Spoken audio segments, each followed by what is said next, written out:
Good morning all of you. कैसे हैं प्रवेश के टॉपर्स। मैं अरविंद सिंह बिंदास स्टडी विद अरविंद चैनल के माध्यम से आज तुम लोगों को ब्लड पढ़ाऊंगा। चलिए देखते हैं, चलिए फाड़ते हैं ब्लड को। Blood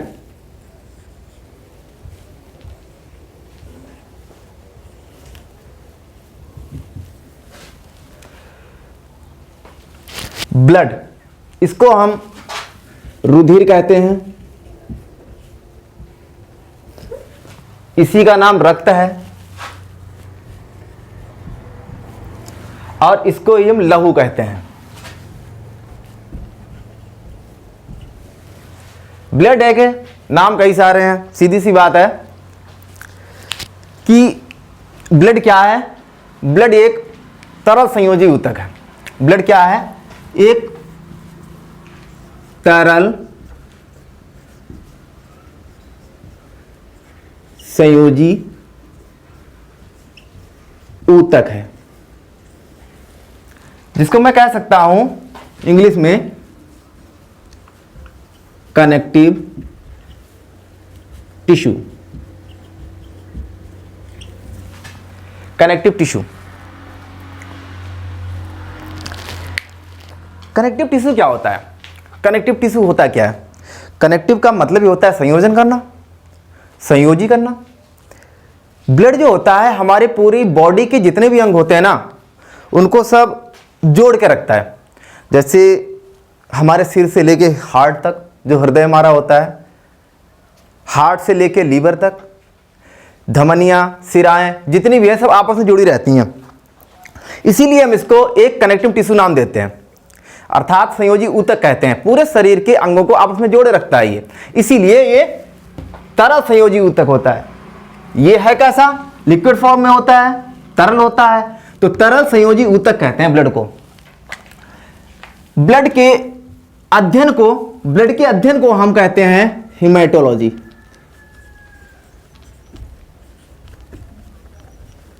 haematology. हेमेटोलॉजी ब्लड के अध्ययन को क्या कहते हैं? हम हेमेटोलॉजी कहते हैं। विश्वास रखना, ब्लड से ऐसा कोई क्वेश्चन नहीं छूटेगा जो तुमको ना आए। बस विश्वास अपना हम पे कायम रखना, क्योंकि मैं जानता हूं तुम टॉपर हो, और ये टॉपर्स के लिए है मेरी क्लास, क्योंकि टॉपर्स तुम ही हो, तुम ही लोग टॉपर्स हो, मुझे पता है। सुपर हो तुम लोग। तो अच्छे से देखते हैं, फाड़ते हैं ब्लड को। ब्लड के अगर पीएच की मान की बात करूं तो ब्लड का पीएच मान जो होता है, पीएच मान जो होता है वो 7.4 होता है। कितना होता है? 7.4 होता है। अर्थात मैं कह सकता हूं कि यह क्षारीय होता है।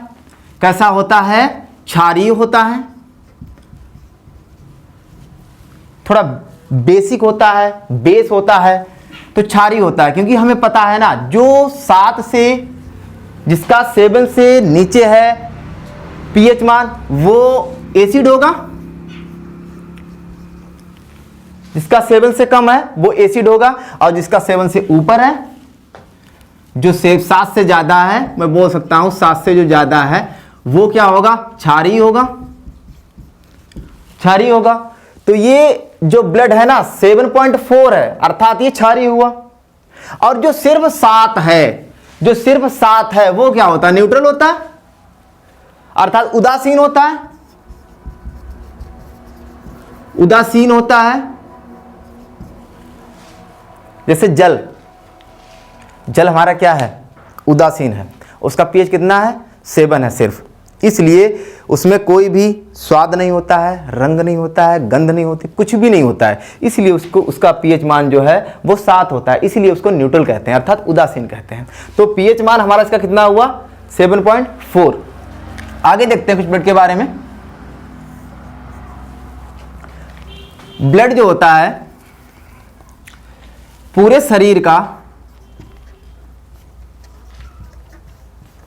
शरीर के भार का 7% होता है। पूरे शरीर के भार का 7% होता है।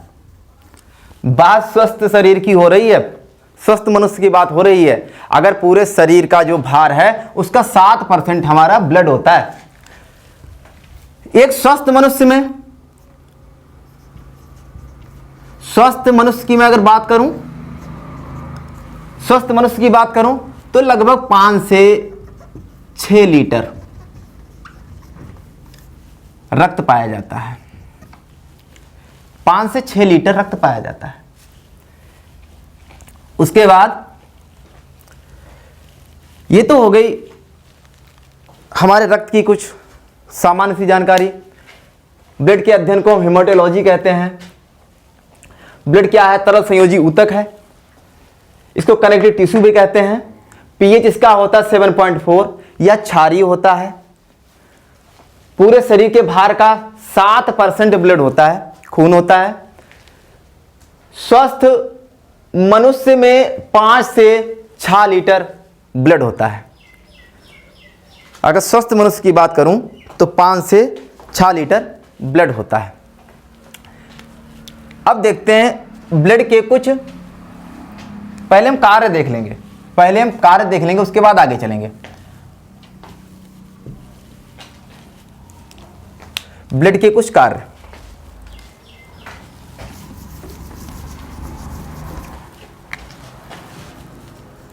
रक्त के कार्य। रक्त के कार्य क्या हो सकते हैं? रक्त के कार्य क्या हो सकते हैं? रक्त पूरी बॉडी में हर समय पर संचरण करता रहता है, पूरी शरीर में दौड़ता रहता है। यह 120/80 इसका रक्त पर संचरण होता है, या रक्त दाब होता है, या मैं बोल सकता हूं ब्लड प्रेशर होता है। ठीक है, रक्त दाब होता है, अर्थात मैं कह सकता हूं ये जो होता है ब्लड, ये 120 की रफ्तार से जाता है और 80 की रफ्तार से आता है। 120 की रफ्तार से गया और 80 की रफ्तार से आया, तो 120/80 ये इसका सामान्य रक्तदाब हुआ। इसका सामान्य रक्तदाब हुआ। सामान्य रक्तदाब हुआ भैया, ये है क्या? ये सामान्य है इसका। अगर इससे ऊपर 120 से ऊपर पहुंच जाता है तो हाई हो जाता है, और 80 से नीचे आता है तो इसको हम लो कह देते हैं कि बीपी लो है। डॉक्टर के पास जाते हैं ना तो वो चेक कर लेता है। जब यंत्र से चेक करता है ना, तो जब 120 से ऊपर निकलता है तो कहता है कि तुम्हारा ब्लड प्रेशर हाई हो गया, थोड़ा ज़्यादा हो गया ब्लड प्रेशर। और जब 80 से कम होता है तो वो कहता है तुम्हारा ब्लड प्रेशर जो है थोड़ा लो हो गया, और दवाई वगैरह दे देता है। ठीक है, अगर रक्तदाब चेक करने वाले मैं यंत्र की बात करूं तो उसको कहते हैं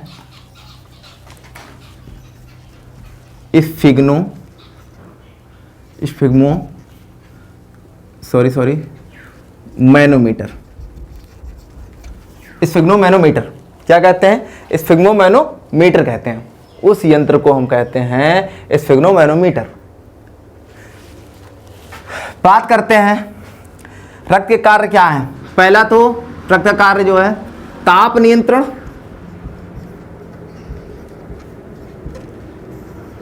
ताप नियंत्रण करता है। अब हम कहेंगे ताप नियंत्रण कैसे करता है? तो यार सीधी सी बात है ना कि ब्लड जो है पूरी बॉडी में सर्कुलेट होता रहता है, परिसंचरण करता रहता है पूरी बॉडी में। 120 की रफ्तार से जाता है और 80 की रफ्तार से आता है। तो सीधी सी बात है मेरे टॉपर्स कि जो चीज़ हर समय चलती रहेगी ना, तो वो एक ऊर्जा बनाएगी, एक गर्मी बनाएगी, एक ताप बनाएगी। जैसे सपोज दैट अगर अपने हाथों को आपस में रगड़ते हैं ना, तो इसमें क्या होता है? इसमें एक तापमान बनता है, गर्मी बनती है। इसीलिए ये जो है हमारे शरीर का जो ताप नियंत्रण होता है उसमें सहायक होता है। शरीर के ताप नियंत्रण में यह सहायक होता है। क्या? खून, रक्त, ब्लड या रुधिर या लहू। ठीक है, दूसरा पॉइंट निकल के आता है पोषक पदार्थों का परिवहन।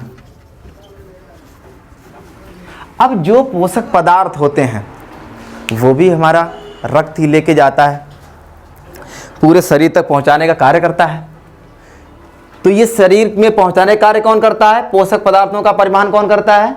यहां से लेके वहां तक, वहां से लेके यहां तक सभी अंगों में पहुंचाने का कार्य कौन करता है? हमारा खून ही करता है भैया, ठीक है, ब्लड ही करता है। नंबर 3,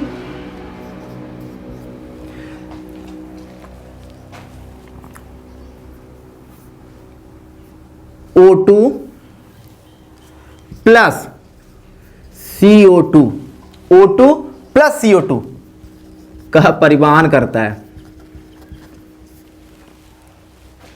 O2 और CO2 का परिवहन करता है। O2 का परिवहन CO2 का परिवहन इसलिए करता है कि हम जानते हैं ना कि जब हम श्वास लेते हैं तो O2 तो खींचते हैं अंदर, उसके बाद CO2 निष्कासित करते हैं। लेकिन जो O2 हमारे अंदर जाती है ना, श्वास नली के द्वारा जो अंदर पहुंचती है, वह हमारे फेफड़ों में इकट्ठा हो जाती है। जैसे मैं बोल सकता हूँ, फेफड़ों को मैं एक डिब्बा बोल सकता हूँ। क्या बोल सकता हूँ? एक डिब्बा बोल सकता हूँ कि वहां पे ऑक्सीजन जो है इकट्ठा हो गई। अब वहां पे एकत्रित तो हो गई, लेकिन उसके बाद पूरे अंगों में ये ब्लड ही तो ले जाएगा ना ऑक्सीजन को। वो तो एक स्टोर रूम है। फेफड़े क्या है? एक स्टोर रूम का कार्य कर रहे हैं। लेकिन ये O2 को ले जाने का कार्य कौन कर रहा है? भैया हमारा यही ब्लड कर रहा है। कौन कर रहा है? ब्लड कर रहा है O2 को ले जाने का कार्य, ठीक है। ये कुछ हमारे रक्त के कार्य हैं। अब आगे देखते हैं, आगे देखते हैं।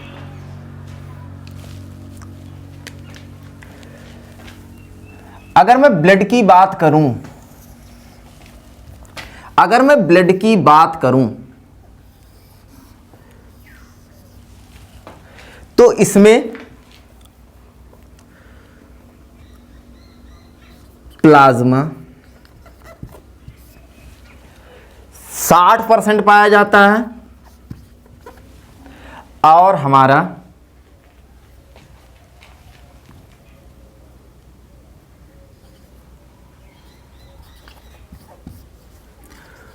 रुधिराणु या रुधिर कणिकाएं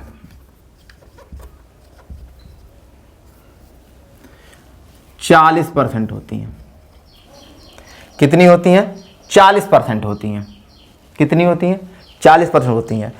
प्लाज्मा में भी जो 60% का 90% जो होता है ना, इसमें जो 90% होता है, 60% का 90% जो होता है वो हमारा जल होता है, जल होता है।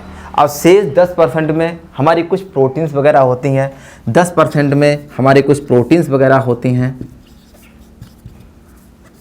प्रोटीन वगैरह होती हैं। कौन कौन सी? जैसे प्रोटीन की मैं अगर बात करूं,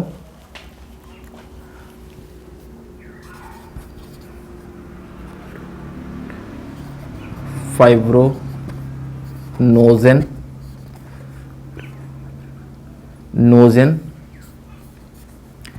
फाइब्रोनोजेन,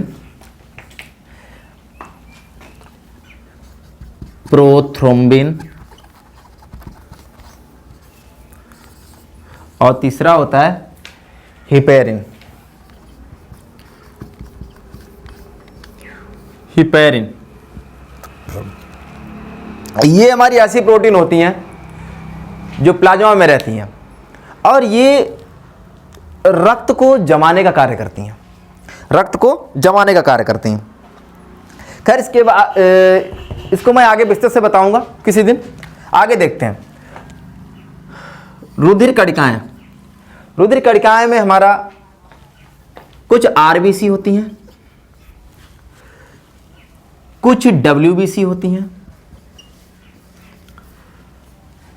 और कुछ प्लेटलेट्स होती हैं।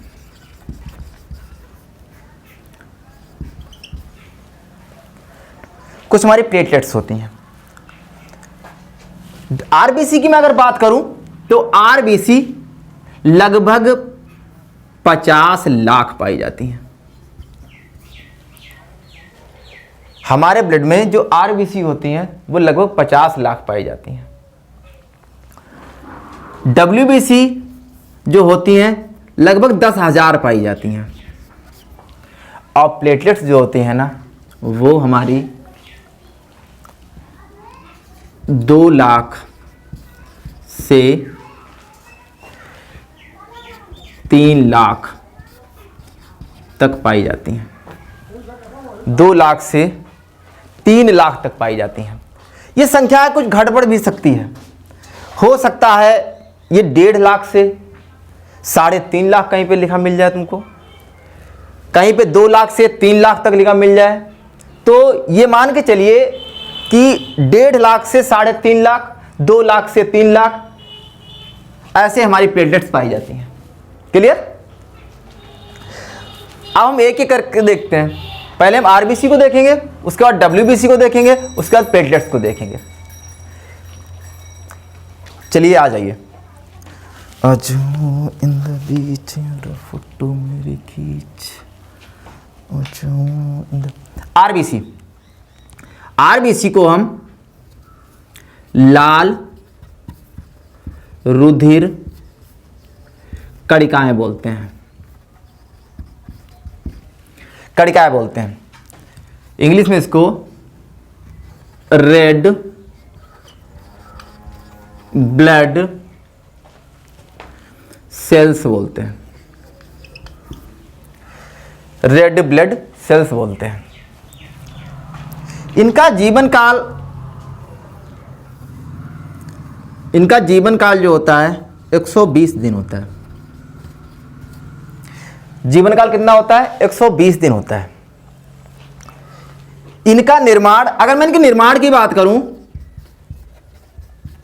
अगर मैं निर्माण की बात करूं तो इनका निर्माण हड्डियों में उपस्थित अस्थि मज्जा में होता है, या मैं कह सकता हूं बोन मैरो में होता है। कहां होता है? अस्थि मज्जा या बोन मैरो, बोन मैरो में होता है। अस्थि मज्जा या बोन मैरो में होता है। हड्डियों के अंदर एक जालीनुमा पदार्थ पाया जाता है। जैसे जो कुछ लोग चिकन वगैरह खाते हैं तो वो देखते होंगे कि जो हड्डियां होती हैं ना, उसमें जब उनको फोड़ते हैं ना, दांत के नीचे ले जाकर उनको फोड़ते हैं, तो उसमें क्या होता है, एक जालीनुमा पदार्थ भरा होता है जो रेड कलर का, हल्का रेड कलर का होता है। उसमें ही हमारी जो रेड ब्लड सेल्स हैं, आरबीसी हैं, उसमें ही बनती हैं, अर्थात उसी में इनका निर्माण होता है। अब बात मैं ये करूंगा कि चलो इंसान में या जो एक वयस्क हैं उनमें तो हड्डियां होती हैं, बोन मैरो में इनका निर्माण होता है।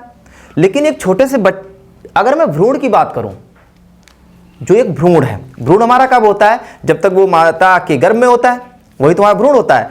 जब तक वो माता के गर्भ में है तो हमारा भ्रूण ही रहेगा, भले ही वो 4 महीने में हो, 4 महीने का हो या वो 9 महीने का हो। लेकिन जब तक वो पृथ्वी पर नहीं आता, जब तक इस संसार में कदम नहीं रखता है, तब तक वो भ्रूण ही कहा जाता है।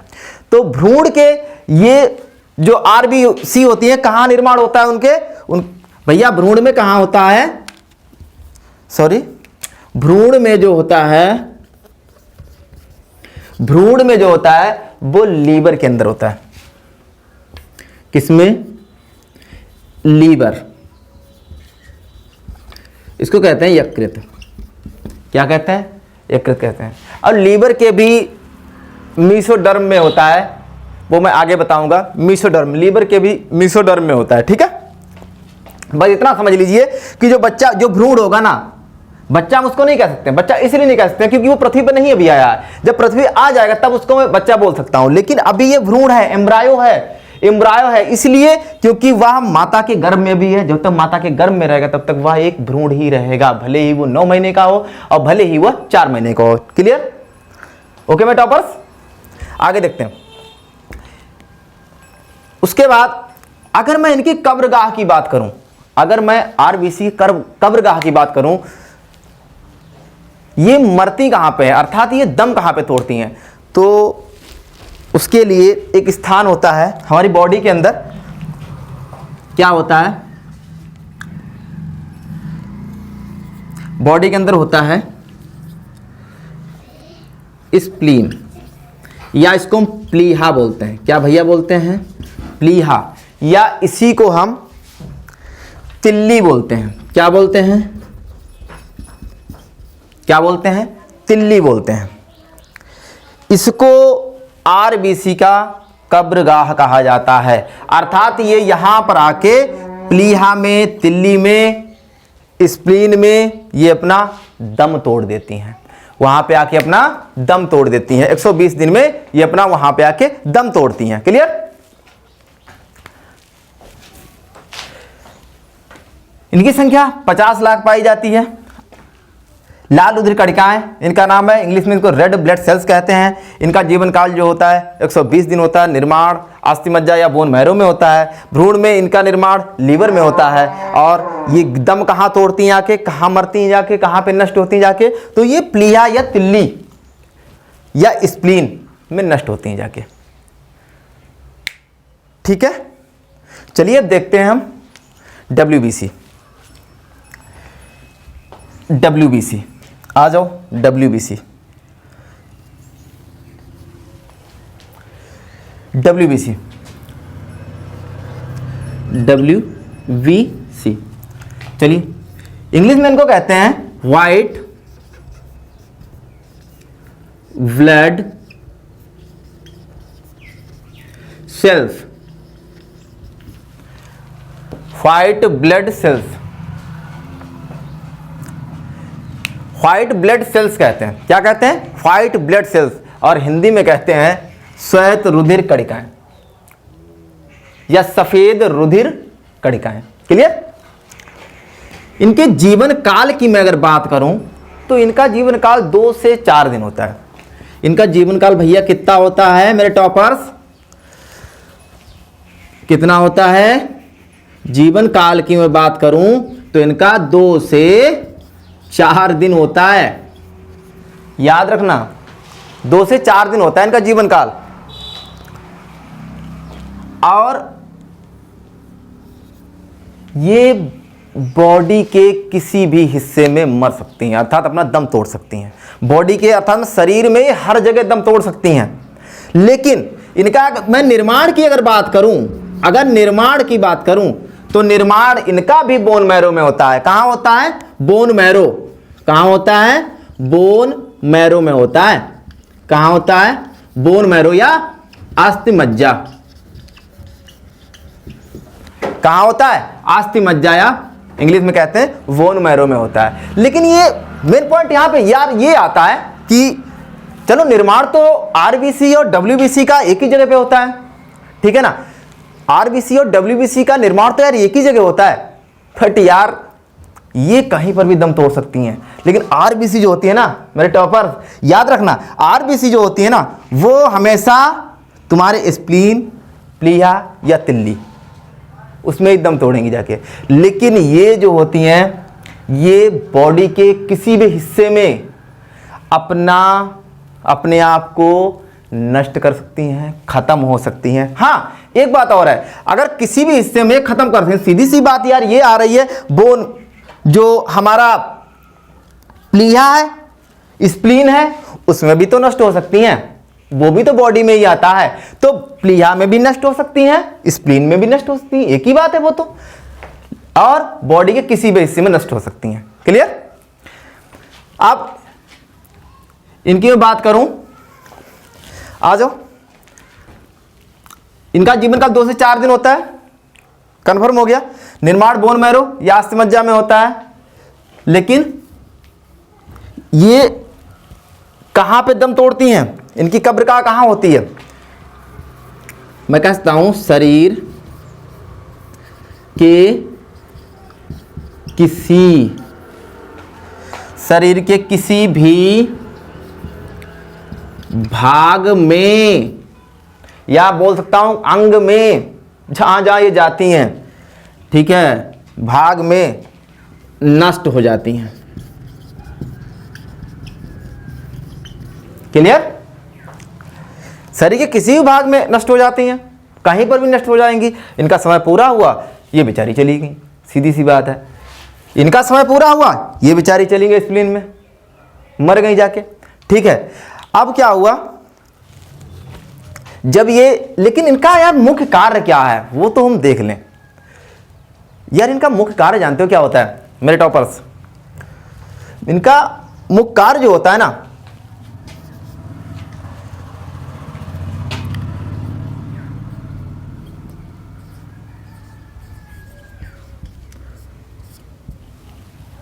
प्रतिरक्षा करना। नहीं समझे?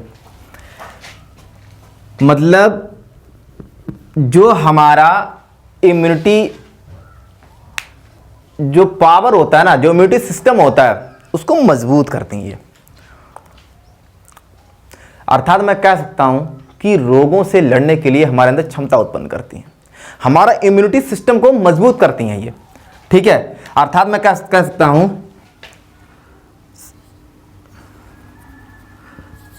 शरीर की प्रतिरोधक क्षमता में वृद्धि करना, शरीर की प्रतिरोधक क्षमता में वृद्धि करना, ये मजबूत करती हैं हमको। जिसके अंदर ये 10,000 हैं वो जल्दी बीमार नहीं पड़ेगा, और जिसके अंदर ये कम हो गई ना, उसको हर समय कहीं बुखार आ जाए, कहीं जुकाम हो जाए, कहीं सिर दर्द करे, कहीं कुछ होगा, थोड़ा मौसम परिवर्तन हुआ समझो वो बेचारा चला गया, मतलब बीमार हो गया, कहने का मतलब बीमार हो गया। तो ये क्या करती हैं, ये जो होती हैं रोगों से लड़ने के लिए क्षमता उत्पन्न करती हैं बॉडी के अंदर, और जिसके अंदर ये मजबूत है ना, वो मेरी तरह बिंदास घूमता रहता है। ठीक है, वो मेरी तरह बिंदास घूमता है। और एक पॉइंट मैं तुमको बताऊं, जिसके अंदर आरबीसी हैं, जिसके अंदर आरबीसी अच्छी संख्या में हैं, वो भी हर समय एक्टिव रहेगा, वो हर समय एक्टिव रहेगा। अब जिसके अंदर आरबीसी कम है ना, वो हर समय सुस्त पड़ा रहेगा। उससे कहो तो कोई काम करो, वो कहता है चलो यार बाद में कर लेंगे, वो कहता है चलो यार बाद में कर लेंगे। उसके बाद क्या होता है, उसको नींद बहुत आती है, उसको नींद बहुत आती है, कहीं पे बिठा दो वो तुरंत सो जाएगा। अरे क्लास में पढ़ते पढ़ते सो जाता है यार, समझ में आया मेरे टॉपर्स? ये होता है। आ जाओ आगे देखते हैं। तो ये बात हो रही है प्लेटलेट्स की, बात हो रही है प्लेटलेट्स की। प्लेटलेट्स का ज़्यादा काम नहीं होता है, बट मैं तुमको बताऊंगा। प्लेटलेट्स की संख्या तो मैं बता ही चुका हूं, 2 से 3 लाख, या कहीं कहीं किताब में तुमको मिल जाएगा 1,75,000 से 3,25,000 तक। ठीक है, देखते हैं। प्लेटलेट्स का मुख्य कार्य होता है ब्लड क्लॉटिंग करना, ब्लड क्लॉटिंग करना, ब्लड क्लॉटिंग करना मतलब रक्त को गाढ़ा बनाना, रक्त को गाढ़ा बनाना। जैसे तुमने देखा होगा ना कि अगर मैं चाय बनाने जाऊं तो सिर्फ अगर पानी रख दूं, सिर्फ पानी रख दूं ना, तो वो चाय गर्म तो हो जाएगी, लेकिन यार वो गाढ़ी नहीं हो पाएगी। ठीक है ना, वो गाढ़ी नहीं हो पाएगी।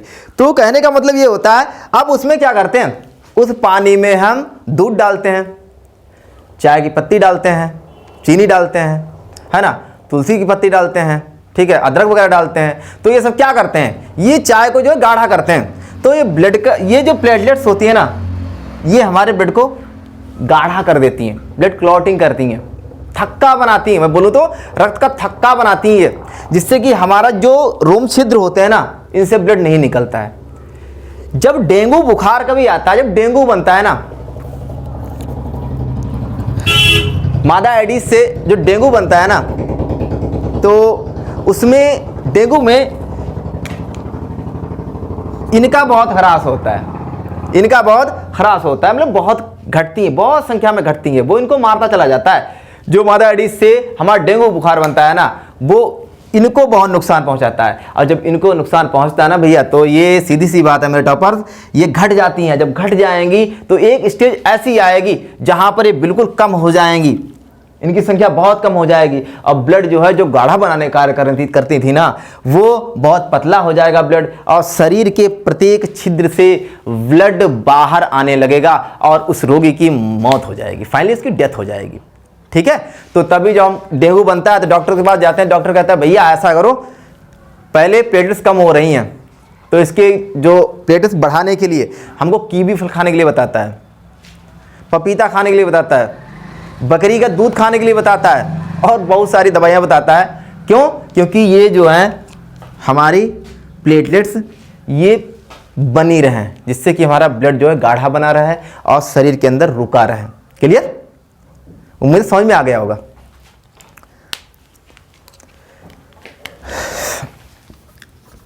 रक्त को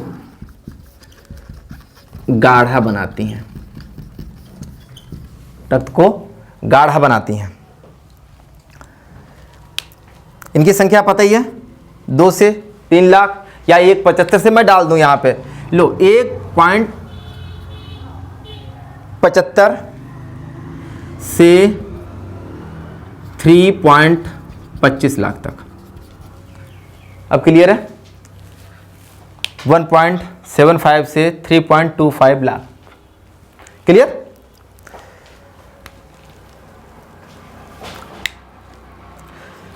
चलिए, उम्मीद है इतना क्लियर हो गया होगा। अगले पार्ट में मैं तुम लोगों को बताऊंगा रक्त समूह क्या होता है, रक्त परिसंचरण तंत्र क्या होता है, और कौन कौन से ग्रुप में बांटा गया है, ये सब मैं तुमको बताऊंगा। ओके टॉपर्स, समझ में आया होगा। धन्यवाद।